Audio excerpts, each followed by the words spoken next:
আমরা সবাই কিন্তু জানি ডিম আর দুধ দিয়েই পুডিং হয়, কিন্তু না, আরও কিছু দিয়েও কিন্তু পুডিং বানানো যায়। এই যে পুডিংটা দেখতে পারতেছেন, বলেন তো দেখি এটা কিসের পুডিং? হ্যালো গাইস, আসসালামু আলাইকুম। সবাই কেমন আছেন? আলহামদুলিল্লাহ আমি ভালো আছি। আমি আজকে বানাবো বিটরুটের পুডিং। যেহেতু বিটরুটের পুডিং, তাহলে তো আমার অবশ্যই এখানে বিটরুট লাগবে, তাই না? আমি এখানে 2টা বিটরুট নিয়েছি।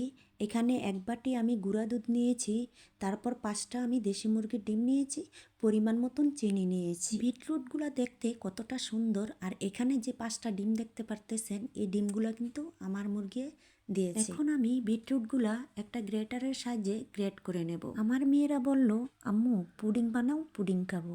আমি যে না কথা সে না কাজে চলে আসলাম। এখন আমি গ্রেট করা বিটগুলো হাতে চেপে জুস বের করে নিয়েছি। জুসটা কিন্তু খুব পিটি লাগছে, আর দেখতে তো একদমই মাশাআল্লাহ। পুডিং বানানোর মেন উপকরণ কিন্তু হচ্ছে আজকে আমার বিট। এখন আমি বিটরুট জুসের সাথে 1 বাটি গুঁড়া দুধ দিয়ে দেব, আর গুঁড়া দুধটা এখন আমি আলতো হাতে নাড়াচাড়া করে নেব। আর দেখতেই পারতেছেন কালারটা কত সুন্দর একটা কালার আসছে। এখন দিয়ে দিব 1 বাটি চিনি, আর চিনিটা কিন্তু আপনারা যার যার পছন্দ মতো। এখন আমি বিটরুট আর দুধের সাথে চিনিটা ভালো করে মিশিয়ে নেব। এখন ডিমগুলো দিয়ে দিব, আর ডিমগুলোর কুসুমগুলো দেখতে কতটা সুন্দর লাগছে, তাই না? আর এগুলো কিন্তু হচ্ছে একদম পিওর দেশি মুরগির ডিম। যাই হোক, এখানে যা কিছুই আছে না কেন, এগুলো সবই এখন আমি ভালো করে মিক্স করে। আর এখানে তো আমি ডিমের কুসুমগুলো নিয়ে বাচ্চাদের মতো খেলাই করে যাচ্ছি। এই তো সবকিছু এখন মিক্সড হয়ে গিয়েছে। এখন একটা সুতি কাপড়ের সাহায্যে ছেঁকে আমি একটা টিফিন বাটিতে দিয়ে দিব। আর এখানে হয়তো দেখতে পারতেছেন